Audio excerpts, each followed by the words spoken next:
Okay.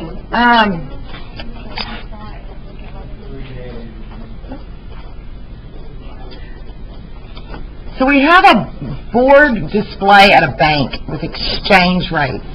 And one of the things that IB has is that we need to know how to exchange currencies. Doesn't happen so much on our side of the pond, but over there, exchange currencies. Or if you want to ever travel to another country, knowing how to work with exchange rates is really important. Notice that there's one column that says the bank is buying foreign currency. So that means you're bringing in the Denmark's, I forgot what those, Kronors, Finland's, the francs from France, Deutschmarks, whatever. You're bringing that in, and the bank is buying that from you, and in turn giving you British pounds. This is old. Okay. If they're selling the foreign currency to you, that means you're going on a trip to Greece or something like that, and you're bringing in your pounds, and you're wanting to get the other currency for your trip. So Geraldine eats a meal in a restaurant while on holiday in Greece. The meal costs 4,256 drachma. What would be the cost of that meal in British pounds? So, if she were getting that drachma from the bank, how many pounds would that take her? So where's the drachma at? The bottom row.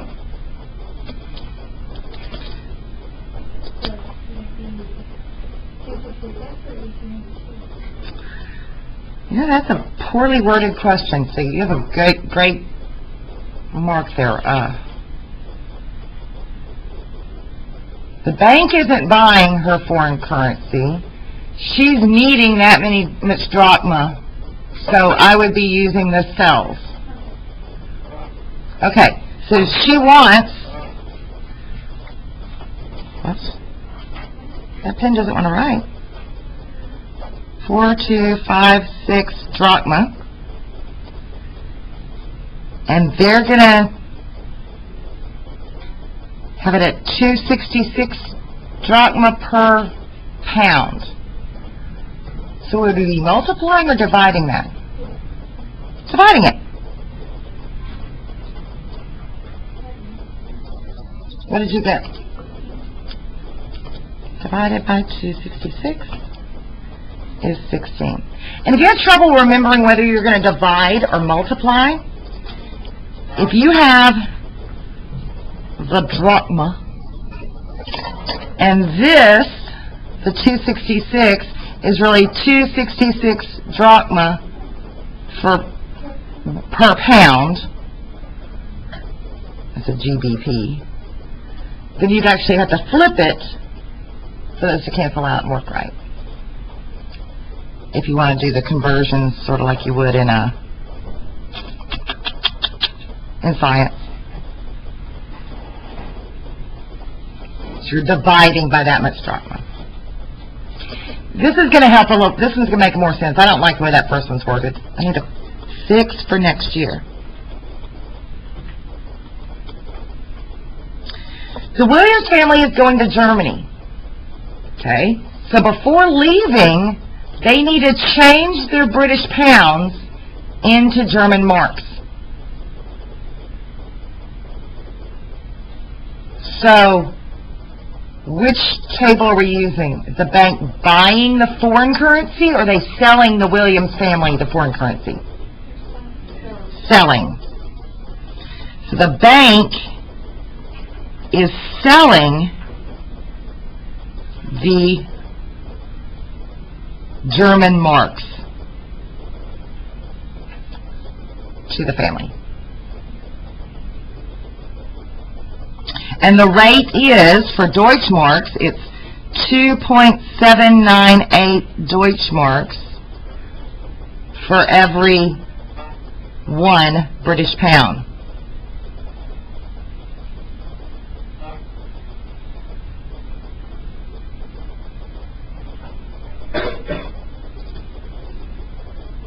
So if they have 600 British pounds,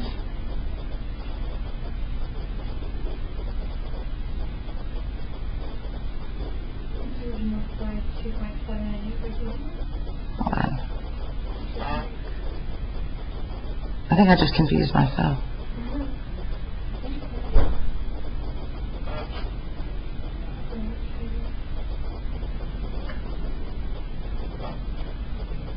Should be multiplying.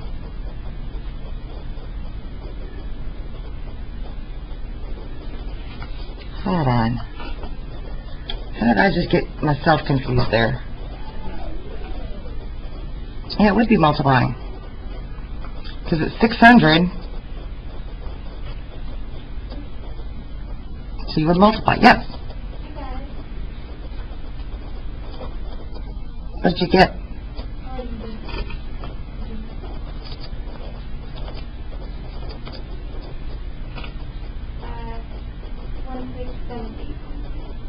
And on currencies, we can go 2 decimal places when we have a decimal. They're not specific about the, and it usually will tell you 2 decimal places is fine. Deutschmarks. They spend 824 Deutschmarks in Germany, and on returning to the United Kingdom, they change those back into British pounds. So this time the bank is buying them. So we have 824 Deutschmarks. What's the rate that the bank is buying Deutschmarks? 854 for each British pound. So this one, we're going to divide.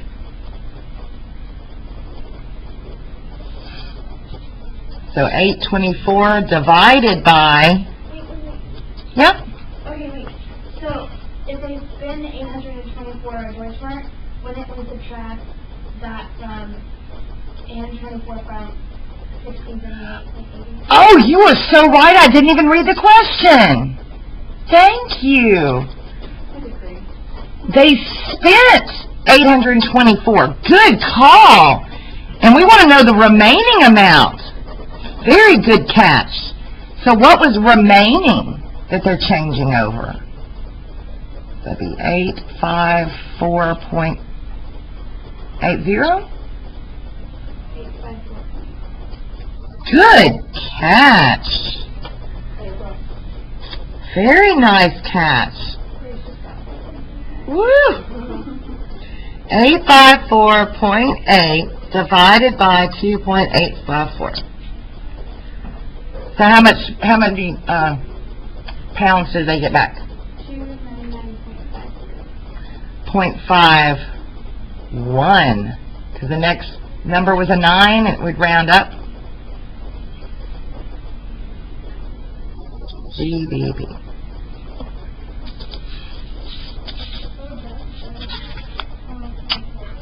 Okay. Let's go to number 3.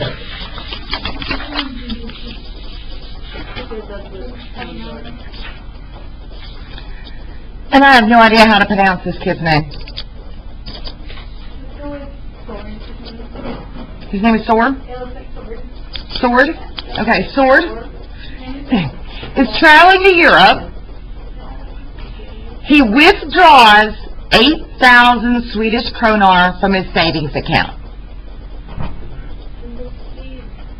So he's from Sweden. And he's converting it to euros. So the bank buys kroner at this rate or sells kroner at this rate. Is he buying from the bank? Is he buying kroner? No, he's buying euros. Oh, wait, I'm sorry. The bank is... So the bank is buying the kroner from him. Was that mine? Oh, cool. It wasn't the one I ordered, but that's okay. So the bank is buying his kroner. That's weird. Yeah. So he has 8,000 kronor, however you want to pronounce it. And since the bank is buying it at this rate, then it's going to be 0.111 euros for every one of those kronor. Ooh, that's a horrible rate.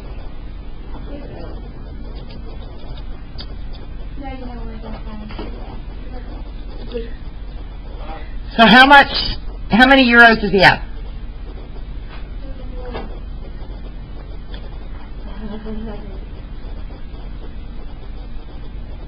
Wow. 72.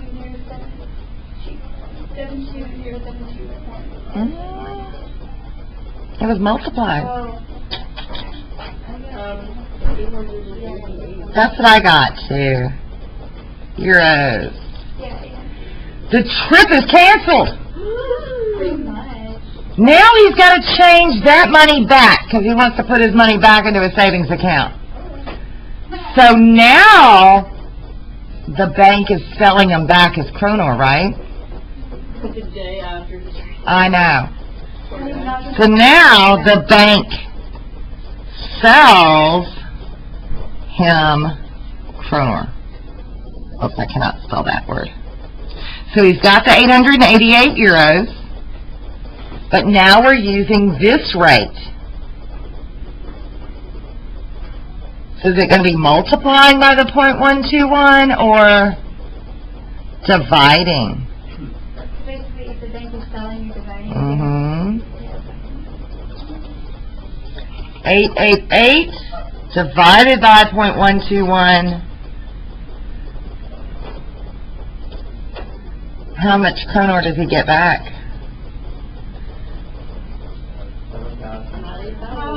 Oh. How much did he lose? So why does that happen? Why would a bank do that to somebody? They got to make money too. He lost $661. So how much was it? He lost $661.15. $661.1 .15 or 16? That's a lot of money. Poor Shore. Alright, so we have the idea of, if you set them up kind of like you would for in science conversions, it helps you remember like the units so you know whether you're multiplying or dividing.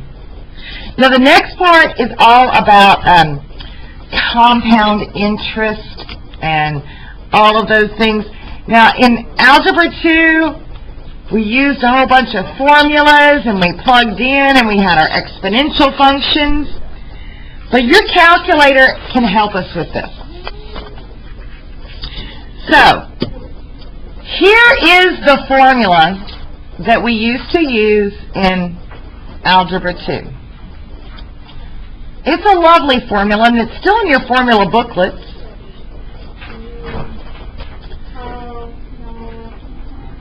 We have a certain amount of, they could compound the interest. In other words, they calculate it more than once a year. You do not have to use the formula for IB. Yay! There's an app. There's an app on your calculator. And even if the calculator is completely cleared for testing, that app will still be there. So I want to show you where the app is. It's under apps. It's the only one under apps. Oh, that's the nice one. It's the purple button. The only purple button. Well, we wanted y'all to know how to use everything. TVM Solver, and I really don't know what TVM stands for, so I'm going to plead stupidity there. TVM Solver is where we're going to go. We just have to know what each of these things stand for. The N the N is really our number of years, and I should have changed that. I is your interest rate. Number of years. I switched them. PV is your present value, or your principal. It's how much you're investing. This is your investment, or starting value. Now, if I'm investing in a bank, they are taking it from me temporarily, right? So we're going to enter it as a negative value. When we get it back, it's going to be positive. Payments. If you were making extra payments into the account, we'd put something there. Usually we don't do anything there. FV is going to be the future value. If you were making extra payments, this is where you would put how many you were making a year. Compounds per year would be if your interest is being compounded like quarterly or monthly. So we input everything we know. Yes. Should be number of years. We're going to enter everything, but put a 0 in the spot where we're trying to find. And put our cursor there, and we're going to do alpha solve. So I want to walk through setting one up. So the main ones we're going to be using are going to be N, I, PV, and CY, compounds per year. So this one says Moranti deposits $1,500 into an investment account. So that's her starting amount, right? It's going to go into the bank, so momentarily it's going to be sitting as a negative. The account pays 5% interest, so the interest is 5. We want to know what the value in the investment will be after 5 years. So N is 5. If it's compounded annually. So how many times a year will they once? So I'm going to change that to 5. 5. Present value, we're giving it to the bank temporarily, so it's going in as a negative. She's not making any extra payments. Everything else is going to stay at a 1. What am I trying to find? So we want to find FV. So I'm going to go over here to FV, and there's alpha solve. And if you notice, solve is on the enter button. So alpha enter. Look at that. 1914.42. Okay, how many years would it take her investment to double? So what do we want to put in here? So do we know the number of years? No. No, that's where our question mark's going to go. Did the interest change? Did the principal value change? No. But this time, what are we going to put in? It says we want the investment to double, so we want our future value to be 3,000. We want it to be double what we started with. So I'm going to change this to 3,000. I'm going to go up to N. That's the one I want to know. Change that to a 0. And do alpha enter. How many years does it take for her investment to double? 0.2 years. It's only 5% interest. Ooh, at what interest rate, compounded annually, would you need to invest $100 in order to have $125 in 2 years? So, I'm going to list out all the things that we might fill in.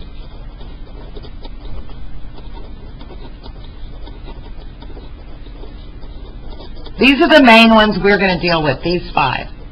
Do I know the number of years? 2. Do I know I? No, that's the one we're going to try to find. Do I know the principal value? Or the investment? It's 100. So it's entered in as negative 100 because I'm giving it to the bank. Do we know future value? And do we know how many times it's compounded a year? Once. So, 2, 0, negative 100, 125, and now I'm looking for the interest. That's where my question mark is. So you have to have the cursor there. Alpha, enter. Yeah. 11.8%.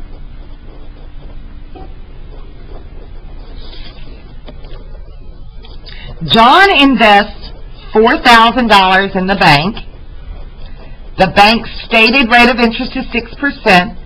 Compounded monthly, calculate the interest John earns over 8 years.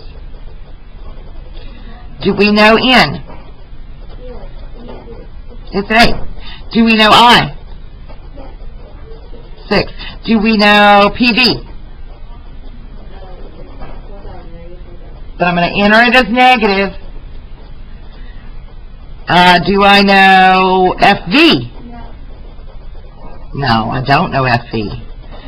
Do I know CY? 12. Compounded monthly, that's 12 times a year.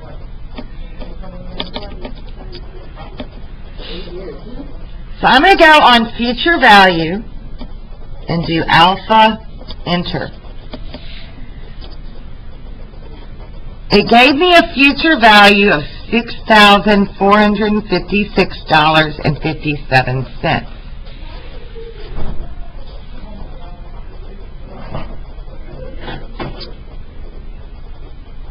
Did we answer the question? What is the question asking for? Okay, so how much interest did he earn? Yes.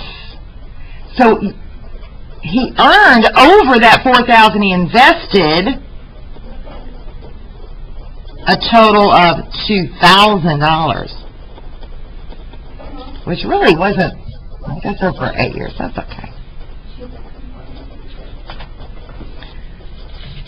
Alright, so the next one, let's see if y'all can try. No, I don't like that one.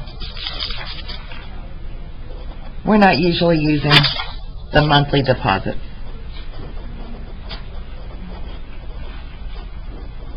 But we could do it. I can do this. Where would the monthly deposits go? So it's saying we're not even starting off with anything.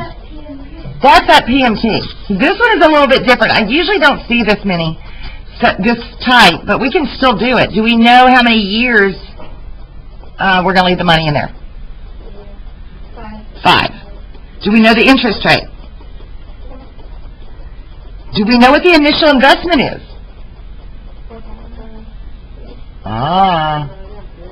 No, there is no initial investment.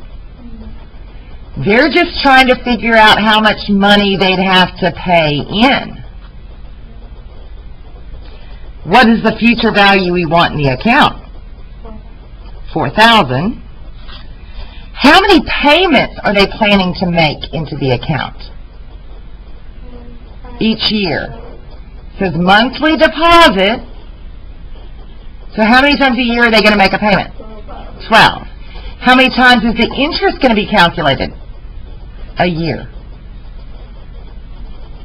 Compounded monthly, that's going to also be a 12. Compounded monthly. 12, 4, 0, 0, 4,000, 12, and 12. So since I'm looking for the payment needed, I'm going to go to payment.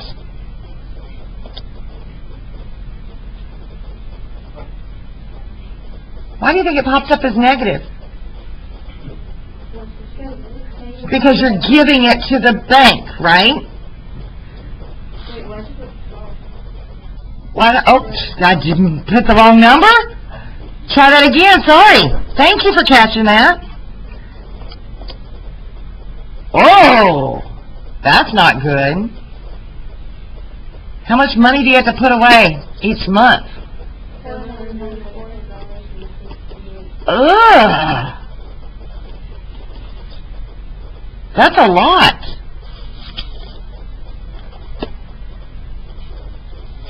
Alright, one of the great things about having this app now is it can help us with some of the other problems we've run into, which are things like inflation or deflation. It says to use the compound interest formula, but we're not going to worry about that right now. The annual inflation rate for the past 30 years in the United States has been about 2.47%. Find the original cost in the year 1978 of a house that cost $40,000 in 2008. So we're going to use the same app. How many years are we looking at? 30. From 78 to 2008 is 30 years. Do we know the interest rate that we're going to plug in? 2.47. Do we know the present value or the previous value? The starting value. That's what we're trying to find. It doesn't talk about any kind of payments, so we skip that. Put the payments back down to 0. Future value, 400,000. Are there any extra payments or any extra compounds? No, so those are just ones. So I'm going to change the number of years to 30. 2.47. So we have to go in and enter everything in. Once it's all entered in, then we can go back up to the one we're trying to find. Remember, we're trying to find the principal value or the original value. So alpha, enter.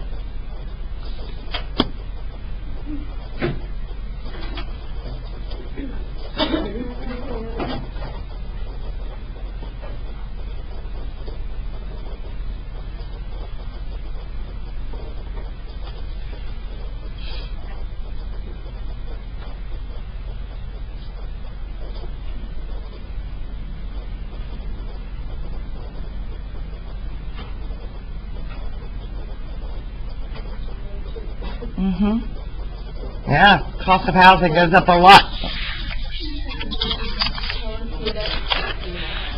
Oh gosh, I don't know. Alright, we can even use it when we're depreciating or something is decreasing in value. This is kind of silly, but they should have used a car one.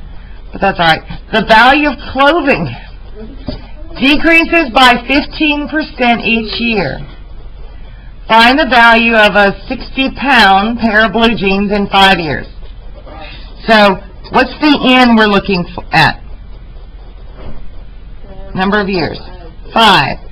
Interest rate. But it's decreasing. So we put in negative 15.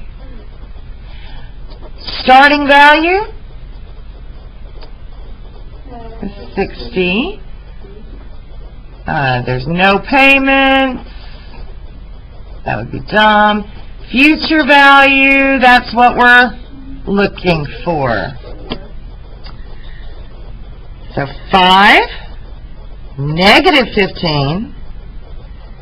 Oh, wait, how many enter in the starting value? Needs to be a negative 60. And what's the future value of those genes?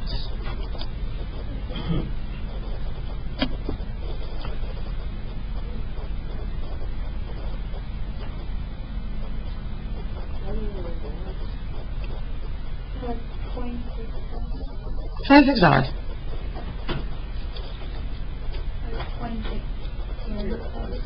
£26.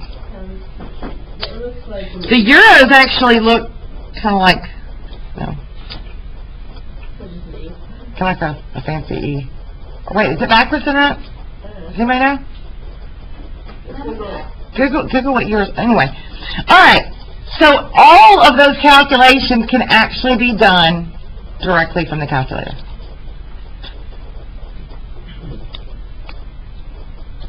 Any questions? It's like either a 2 middle line. Oh, it has a 2. Curvy line and then 2 lines in the middle. Okay. Thank you. Alright. Uh-huh. At the bottom, like, of the calculator where it says CNC and the beginning,